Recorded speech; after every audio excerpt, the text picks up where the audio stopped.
Hello, dear students. Today is our next lecture on the magnetic moving charges and magnetic field. And आज हमें निकालना है magnetic field on the axis of a current carrying loop. और इसका derivation हम देखेंगे किस तरीके से हम इसको करेंगे। पहले इस चीज़ को समझेंगे कि लूप है कैसा। जैसे लूप है तो इसकी एक्सेस कहाँ पे होती है, जो इसका सेंटर होगा, इसके सेंटर से अगर आप कोई लाइन खींच दो तो ये इसका क्या हुआ, एक्सेस।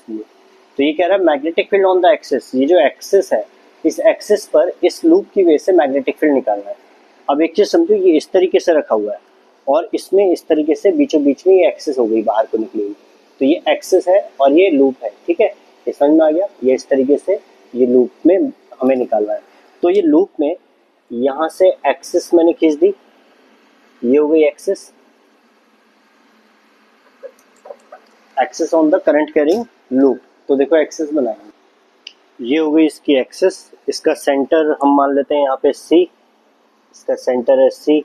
और ये एक्सिस की जो दूरी है, ये एक्सिस यहाँ से यहाँ तक जो है, इसको मैं मान लेता हूँ R। एक्सिस यहाँ से यहाँ तक जो है, इसकी डिस्टेंस है R। और ये जो इसका रेडियस है इस लूप का जो रेडियस है, उसको मैं मान लेता हूँ कि मेरे पास लूप का रेडियस है A। तो इस लूप का रेडियस हो गया A। मुझे चाहिए करंट, तो करंट की डायरेक्शन में मान लेता हूँ, कुछ भी मान सकते हो आप लोग। मैंने जैसे यहाँ से मान लिया ऊपर को करंट जा रहा है और यहाँ से इस तरीके से करंट नीचे को आ रहा है और इस तरीके से यहाँ से नीचे को आ रहा है। तो ये करंट की डायरेक्शन हो गई। अब मुझे लेना है छोटा सा DL। तो मैं यहाँ पे एक एलिमेंट ले लेता हूँ करंट की डायरेक्शन में इस तरीके से। ये क्या है, मेरा DL करंट एलिमेंट है, DL वेक्टर, ठीक है। अब DL वेक्टर भी आ गया मेरे पास, इस DL, और मुझे एक्सिस पे निकालनी है, यानी ये एक्सिस है, इस एक्सिस पर ये है P पॉइंट। तो इस DL की वजह से, इस करंट एलिमेंट की वजह से, ये छोटा सा DL है लेकिन पूरे की वजह से मुझे इस मैग्नेटिक फील्ड निकालना है। तो हम बायो सावर्ट लॉ में आपको पता है DL लेंथ से R दूरी पर होता है P पॉइंट। तो यहाँ पे भी इसको R ना मान के इसको X मान लेते हैं, ठीक है। ये DL से P पॉइंट की दूरी होती है पोजीशन वेक्टर, इसको मान लेते हैं R वेक्टर, इजी पड़ेगा, ठीक है। ये हमारा हो गया R वेक्टर। तो इस तरीके से हमने डायग्राम बना लिया। जैसा ऐसा है ऐसा ही सिमेट्री नीचे को बना लेते हैं। यहाँ पे भी मैंने छोटा सा एक करंट एलिमेंट मान लिया, इस करंट की डायरेक्शन ऊपर है तो DL की डायरेक्शन भी ऊपर होगी। और यहाँ से इस DL से पोजीशन वेक्टर R वेक्टर से जुड़ता हुआ P पॉइंट पर मुझे मैग्नेटिक फील्ड निकालना है। तो मैग्नेटिक फील्ड निकालने के लिए करेंगे कैसे, इसकी डायरेक्शन देखते हैं पहले। तो ये DL हो गया, और आपको पता है R और DL के बीच में एंगल क्या होता है, थीटा होता है। तो थीटा एंगल कितना होगा इसके लिए, तो अगर मैं देखूँ DL और R के बीच में, ये R वेक्टर है और ये DL वेक्टर है, इनके बीच में एंगल कितना होगा, इसको देखो एक बार। ये आपके पास लूप है, इस लूप में ये करंट यहाँ से नीचे को, नीचे वाली इससे ऐसे आ रहा है और ऊपर को ऐसे आ रहा है। ये देखो, ये नीचे से करंट जा रहा है ना, इस तरीके से करंट जा रहा है और यहाँ से ऊपर को आ रहा है और ऊपर से ऐसे घूम के फिर नीचे को इस तरीके से जा रहा है। तो इसी को इधर से समझे, तो नीचे वाली लूप से ऐसे नीचे को जा रहा है और यहाँ से इस वाले DL एलिमेंट से ऊपर को आ रहा है। तो यहाँ से DL एलिमेंट की डायरेक्शन कहाँ को हुई, ऊपर की तरफ हुई। और देखो जो R वेक्टर है वो यहाँ को है, R वेक्टर यहाँ को है। अब खुद सोचो, DL वेक्टर तो बाहर को आ रहा है, ये बाहर को आ रहा है क्योंकि ये लूप ऐसे है, तो यहाँ से ये ऐसे आ रहा होगा, तो ये ऊपर को आ रहा है और R वेक्टर इधर को है। तो बताओ दोनों के एंगल, दोनों के बीच में एंगल कितना बनाइए, 90 डिग्री। तो यानी कि थीटा कितना हुआ हमारा यहाँ पे 90 डिग्री, थीटा हो गया 90 डिग्री। अब मैग्नेटिक फील्ड की डायरेक्शन चेक करते हैं। मैग्नेटिक फील्ड की डायरेक्शन देखो एक बार, ये आपका DL वेक्टर बाहर को आ रहा है यहाँ से, ये देखो ये इस डायरेक्शन में, यानी कि बाहर को आ रहा है, ये लूप इस तरीके से रखा हुआ है, बाहर को आ रहा है। आपका पोजीशन वेक्टर यहाँ को है। अब आपको मैग्नेटिक फील्ड की डायरेक्शन देखनी है। मैग्नेटिक फील्ड की डायरेक्शन देखनी है तो आपको सिंपली क्या करना है, जो DL से है, DL से R की तरफ आपने अपने फिंगर्स को कर्ल करना है। तो मैं अपने DL से R वेक्टर की तरफ, जो मेरा ये होगा थंब, ये क्या बताएगा मेरे को, डायरेक्शन ऑफ मैग्नेटिक फील्ड। देखो यहाँ पे रखा है ये DL और DL से R की तरफ ला रहा हूँ, तो अंगूठा किधर को है, उस तरफ को। तो यानी कि मैग्नेटिक फील्ड की डायरेक्शन कहाँ को होगी, यहाँ को, और ये 90 डिग्री पर होगी R वेक्टर से। ऐसे ही इसकी वजह से जो होगी, इसकी वजह से देखो मैग्नेटिक फील्ड कहाँ को जा रहा है, अंदर को। इसमें मैग्नेटिक फील्ड यहाँ से ऊपर वाले लूप से देखो, यहाँ से बाहर को आ रहा है और यहाँ से अंदर को एंटर हो रहा है, यानी मैग्नेटिक फील्ड अंदर को हो गया। और R वेक्टर कहाँ है, इससे R वेक्टर है यहाँ पर, तो ये इस तरीके से बन रहा है। अब देखो, अगर ये इस तरीके से बन रहा है, इसमें अंदर को और यहाँ को, तो फिर से डीएल से आर वेक्टर की तरफ को अगर आप ले जाओगे तो ये देखो, ये अब क्या अंगूठा आ रहा है नीचे की तरफ, तो नीचे की तरफ आ रहा है, यानी कि यहाँ से नीचे की तरफ क्या होगा, मैग्नेटिक फील्ड की डायरेक्शन होगी। तो ये हो गई मैग्नेटिक फील्ड की डायरेक्शन, ये हो गया डीबी और डीबी ये हो गया, ठीक है। तो ये हमारी डायरेक्शन आ गई। अब हम इसको सॉल्व करते हैं। dB इज इक्वल टू होता है mu not upon 4 pi ideal sine theta upon R square. तो dB की जगह dB mu not upon 4 pi I D L sine theta, theta कितना है 90, तो साइन 90 कितना हुआ 1, तो 1 आ गया अपॉन आर स्क्वायर। अब देखो मैग्नेटिक फील्ड की डायरेक्शन यहाँ भी आ रही है और यहाँ भी आ रही है, तो इनको मैग्नेटिक फील्ड की अगर ये वेक्टर क्वांटिटी है, डायरेक्शन आ रही है, तो इसके कंपोनेंट देखते हैं क्या क्या बनेंगे। अब यहाँ पर पहले आपको कंपोनेंट के लिए एक एंगल फाई माना है मैंने। फाई एंगल किसके बीच में है, एक्सिस जिस पे हमें मैग्नेटिक फील्ड निकालना है और पोजीशन वेक्टर के बीच में। तो एक्सिस जहाँ से मुझे मैग्नेटिक फील्ड निकालना है और इसके बीच में मैंने फाई एंगल मान लिया। अब इसके मैं क्या कर रहा हूँ, ऐसे ही जितना फाई एंगल ऊपर है उतना ही फाई एंगल नीचे भी होगा। तो यहाँ से मैंने एक इसका परपेंडिकुलर कंपोनेंट लिया, एक हॉरिजॉन्टल कंपोनेंट लिया। इसी तरीके से इसका भी एक हॉरिजॉन्टल कंपोनेंट इधर को होगा और एक परपेंडिकुलर कंपोनेंट यहाँ को होगा। तो देखो इसका पहले मैंने परपेंडिकुलर और हॉरिजॉन्टल कंपोनेंट, इसका भी, इस वाले का भी हॉरिजॉन्टल कंपोनेंट और परपेंडिकुलर कंपोनेंट कर लिए। अब गौर से देखो ये फाई है और ये एंगल कितना है 90।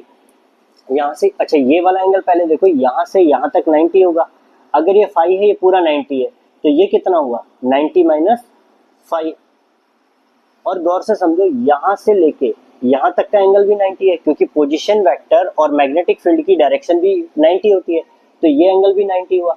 अगर ये पूरा 90 है तो ये हुआ 90, ये 90 माइनस फाइव है, तो 90 में से अगर 90 माइनस फाइव माइनस करेंगे तो 90 में से 90 कट गया और यहाँ क्या आया फाई एंगल, तो ये आया हमारा फाई एंगल। अगर ये फाई एंगल है तो ये भी क्या होगा फाई एंगल। होप आपको समझ में आया हो। देखो इस तरीके से ये है और ये आपका डीबी वेक्टर है। मेरा कहने का अर्थ ये है कि यहाँ से ये जो आर वेक्टर और मैंने इसका एंगल लिया फाई, ये टोटल है 90, तो 90 में से ये फाई माइनस करूंगा तो ये बचा हुआ एंगल आ जाएगा 90 माइनस फाइव, ये हो गया 90 माइनस फाइव। अब जो आर वेक्टर है ये और इस मैग्नेटिक फील्ड के बीच की एंगल भी 90 डिग्री है, तो ये पूरा हुआ 90, इसमें से ये है 90 माइनस फाइव, तो 90 में से 90 माइनस फाइव माइनस कर देंगे, 90 माइनस 90 प्लस फाइव, क्योंकि माइनस माइनस प्लस हो जाएगा। 90 में से 90 कट गया तो ये कितना आया फाइव। अगर ये फाइव है तो ये वाला भी क्या होगा फाइव। इस तरीके से हमारे दोनों एंगल क्या है फाइव फाइव आए।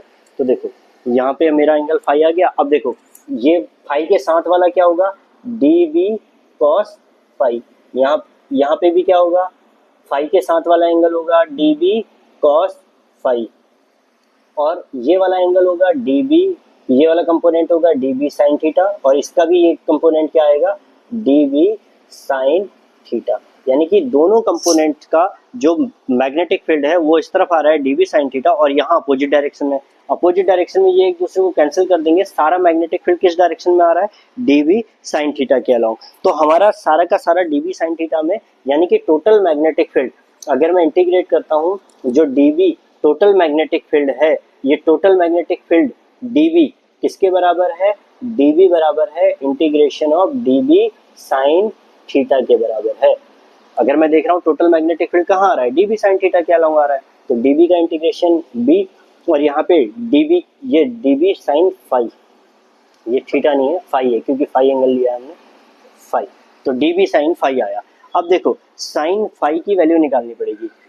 ये साइन फाइव की वैल्यू को, sine five is equal to perpendicular upon hypotenuse, तो sine five is equal to five के सामने वाला परपेंडिकुलर अपॉन हाइपोटेन्यूज, तो a अपॉन आर आया, तो इस a अपॉन आर को वहां पे रख देंगे साइन की जगह, ठीक है, और dB की जगह क्या रख देंगे ये वाली वैल्यू जो हमारी आई थी, क्या आएगी, अच्छा ये r की जगह रेडियस क्या माना है मैंने a माना है, तो यहाँ पे रेडियस तो है a लेकिन डिस्टेंस है r, तो r ही आएगा यहाँ पे, ठीक है, r ही आएगा वहाँ पे, क्योंकि मैंने डिस्टेंस क्या ली है r ही लिया, तो r ही आएगा। अब देखो यहाँ पे आएगा dB की जगह mu not upon 4 pi I D L upon R square, और साइन फाइव की जगह क्या आएगा a अपॉन आर इंटीग्रेशन, तो ये हो गया b is equal to mu not, I constant है बाहर आ जाएगा, a भी कांस्टेंट है बाहर आ जाएगा, ये वाला a बाहर आ जाएगा, म्यू नॉट आई और ये a भी बाहर आ जाएगा, ये क्या है, यहाँ से क्या क्या कॉमन आएगा, 4 पाई बाहर आ जाएगा,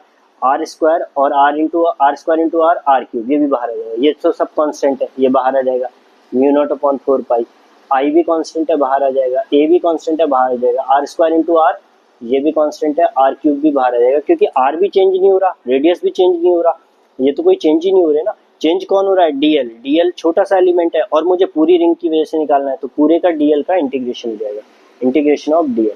अब एक चीज देखो, डीएल छोटा सा एलिमेंट है, पूरा लूप है, पूरे लूप का पूरा, अगर मैं डीएल का इंटीग्रेशन करता हूँ तो इस पूरी लेंथ के बराबर आएगा, पूरी लेंथ सरकमफ्रेंस के बराबर है, यानी इंटीग्रेशन ऑफ डीएल किसके बराबर होगा, 2 पाई आर, रेडियस, रेडियस कितना है ए, तो 2 पाई ए, तो mu not upon 4 pi I A upon R cube, और डीएल का इंटीग्रेशन पूरे के सरकमफ्रेंस के बराबर 2 पाई ए के बराबर, तो ये हो गया mu not upon 4 pi I A square, 2 टू जा 4 कट गया, पाई से पाई कट गया, तो ये 2 ही आएगा यहाँ पे, mu not upon 2 I A square upon R cube, ये आएगा।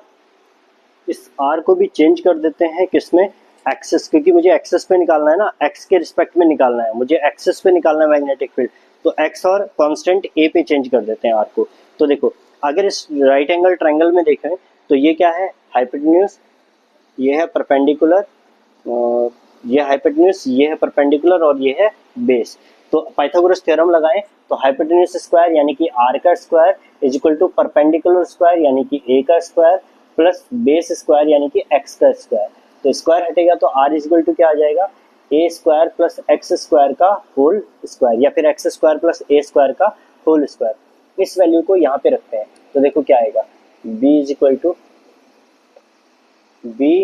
इक्वल टू ये आ जाएगा, यहाँ पे तो शो नहीं हो रहा है शायद, इसके आगे लिख देते हैं, b is equal to mu not upon 2 I A square, और r की जगह क्या लिखना है, A square plus X square under root, under root की वैल्यू क्या होती है, हाफ, तो इसको ये भी तो लिख सकते हैं 1/2, तो इसकी पावर लिख दी मैंने 1/2, और बाहर देखो क्या है क्यूब, तो यानी कि इंटू 3, तो इसको अभी और क्या लिख सकते हैं हम, तो इसको लिख सकते हैं b is equal to mu not upon 2 I A square upon A square plus X square की पावर 3/2, 3 1 जा 3 अपॉन 2, 3/2, तो ये आपका आंसर आ गया। ये इतना मैग्नेटिक फील्ड होता है किसी भी करंट कैरिंग लूप की एक्सिस पे। अगर इस लूप के n नंबर ऑफ टर्न्स होंगे तो ये n से मल्टीप्लाई हो जाएगा और ये हो जाएगा b is equal to mu not I A square to A square plus X square की पावर 3/2 इंटू एन। अगर n नंबर ऑफ टर्न्स के लिए निकालें तो मैं यहाँ पे लिख देता हूँ, for n number of turns क्या होगा ये, b is equal to n into mu not I A square upon 2 A square plus X square की पावर 3/2। तो ये हमारा आ जाएगा इस तरीके से। अब गौर से समझो एक चीज़, इसमें ये मेरा फॉर्मूला आ गया इसका। अब इसका ग्राफ बना के देखते हैं और इसके केसेस देखते हैं। तो ये हमारा फॉर्मूला, ये हमारा प्रूफ टू क्या आया था, तो करंट कैरिंग एक्सिस पे इतना होता है मैग्नेटिक फील्ड। अब देखो अगर मैं सेंटर पे निकालना चाहूँ, मैं इस एक्सिस पे नहीं है सेंटर पे निकालना चाहता हूँ, तो ये जो पी पॉइंट यहाँ पर था जहाँ पे मैग्नेटिक फील्ड निकाला, ये पी पॉइंट कहाँ आ जाएगा, यहाँ पर, तो ये एक्स डिस्टेंस तो सारी की सारी क्या हो जाएगी, 0। तो केस फर्स्ट है magnetic field at centre of loop, तो सेंटर पे अगर निकालेंगे तो x क्या हो जाएगा, 0, तो इस पे रख के देखो 0। b is equal to mu not upon 2 I A square upon A square, इसकी जगह तो 0 हो गया, 0 का स्क्वायर 0, तो 0 ये तो हट गया, इसकी पावर 3/2। अब देखो इस 2 से ये 2 कैंसिल हो गया, तो ये आ गया mu not upon 2 I A square upon A cube.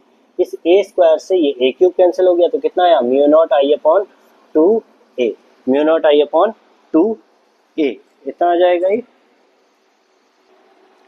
First case था सेंटर पे निकाला हमने मैग्नेटिक फील्ड, तो ये आया। अगर आप देखेंगे इससे पहले वाले प्रूफ के बराबर ही आया, centre of a current carrying loop जो हमने करा था उसके बराबर आ गया। ये देखो सेंटर पे इतना ही होता है।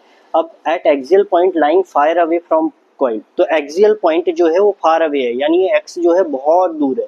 अगर ये एक्स बहुत दूर है, इन्फिनिटली दूर है, तो ए से तो बहुत बड़ा हो जाएगा ये एक्स। तो उस कंडीशन में एक्स क्या होगा, very very much greater than A. Axial वाला पॉइंट क्या हो जाएगा, बहुत बड़ा हो जाएगा। तो उस कंडीशन में जो ए है वो तो जीरो के ही बराबर हो जाएगा। तो क्या आएगा, b is equal to mu not upon 2 I A square. ए तो हमारा होगा ही नहीं, क्योंकि ए क्या है, बहुत ही छोटा है। इस कंडीशन में ए को हम बहुत ही छोटा मान के चल रहे हैं, तो यहाँ तो ए स्क्वायर ले भी लेते हैं, लेकिन यहाँ पर अगर बहुत छोटा ले रहे हैं तो ए का एक्स पे जुड़ने पे कोई फर्क तो पड़ेगा नहीं। तो यहाँ पे ए नहीं लाएंगे, सिर्फ एक्स स्क्वायर लाएंगे। तो एक्स स्क्वायर की पावर 3/2, इस 2 से 2 कैंसिल हो गया, तो क्या आ गया, mu not upon 2 I A square upon x का क्यूब। तो इतना मैग्नेटिक फील्ड होगा। अगर ये फार अवे है एक्स, एक्स क्या है, फार अवे, यानी कि जिस पॉइंट पे मैग्नेटिक फील्ड निकाल रहे हैं वो बहुत ही ज़्यादा दूर है, तो ये मैग्नेटिक फील्ड हो जाएगा। n नंबर ऑफ टेंस हैं तो इनमें सब में n से मल्टीप्लाई हो जाएगा, अगर सिंगल है तो ऐसे रहेगा। तो ये हमारा क्या था, सॉल्व करने का तरीका था। और इसमें मैग्नेटिक फील्ड की डायरेक्शन कहाँ आई थी, दोनों मैग्नेटिक फील्ड इसी तरफ थे, जो मैग्नेटिक फील्ड के कंपोनेंट आए इसी तरफ थे, तो मैग्नेटिक फील्ड की डायरेक्शन भी कहाँ होगी, इस तरफ होगी। ठीक है, इसकी एक्सिस के अलाउंग ही होगी। अब बनाते हैं ग्राफ बी के बीच में मैग्नेटिक फील्ड कैसे एक्सिस बढ़ने से कम हो रहा है या फिर ज़्यादा हो रहा है। तो इस चीज़ को हम देखेंगे, मैग्नेटिक फील्ड डिस्टेंस के बढ़ने से कम होता है या ज़्यादा होता है। तो हम ये ग्राफ बना रहे हैं मैग्नेटिक फील्ड और डिस्टेंस के बीच में, मैग्नेटिक फील्ड एंड डिस्टेंस।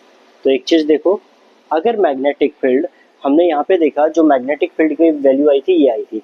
अगर हम डिस्टेंस को कम करते हैं, देखो अगर हम सेंटर पे ले आते हैं, एक्स को 0 कर देते हैं, सेंटर पे ले जा रहे थे, तो मैग्नेटिक फील्ड कितना आ रहा था, mu not I upon 2a। तो देखो a की वैल्यू यहाँ पे कम आ रही है ना, उस वाले में देखो अगर a की वैल्यू x बड़ा होगा तो x a से जुड़ेगा और ये वैल्यू बढ़ जाएगी, और ये किसके direct inversely proportional, magnetic field के। यहाँ पे a कम है तो सबसे मैक्सिमम जो मैग्नेटिक फील्ड मिलेगा, मैक्सिमम मैग्नेटिक फील्ड मिलता है at the centre of the loop. तो सेंटर पे क्या होगा, जहाँ पे x 0 है, ये सेंटर ऑफ द लूप हुआ, यहाँ पे मैग्नेटिक फील्ड मैक्सिमम मिलेगा। अब देखो जैसे जैसे आप x की वैल्यू बढ़ाओगे तो फिर ये मैग्नेटिक फील्ड का पॉइंट दूर जा रहा है सेंटर से, और मैग्नेटिक फील्ड वैसे वैसे डिक्रीज होने लग जाएगा, तो इस तरफ भी डिक्रीज हो जाएगा। अगर यही पॉइंट इस साइड होता तो जितनी दूर जाता पॉइंट भी, मतलब मैग्नेट से अगर आप जितनी दूर ले जाओगे किसी चीज को उतना मैग्नेटिक फील्ड कम होगा। तो ये ऐसे ही यहाँ से भी क्या हो जाएगा, कम हो जाएगा। तो ये हो गया आपका डिस्टेंस और मैग्नेटिक फील्ड का। ये सेंटर है, सेंटर पे सबसे मैक्सिमम मैग्नेटिक फील्ड है, और उसके बाद जितना आप दूर जाते जाएंगे उतना मैग्नेटिक फील्ड डिक्रीज होता जाता है, क्योंकि यहाँ पे आपकी वैल्यू देखो a है, जबकि आप जितना दूर जाते गए x बढ़ा, तो x के साथ मैग्नेटिक फील्ड क्या हो रहा है, इनवर्सली प्रोपोर्शनल है, तो x की वैल्यू बढ़ेगी तो ये कम हो जाएगा, इसीलिए डिस्टेंस के बढ़ते बढ़ते मैग्नेटिक फील्ड कम होते जा रहा है। तो ये था हमारा लेक्चर।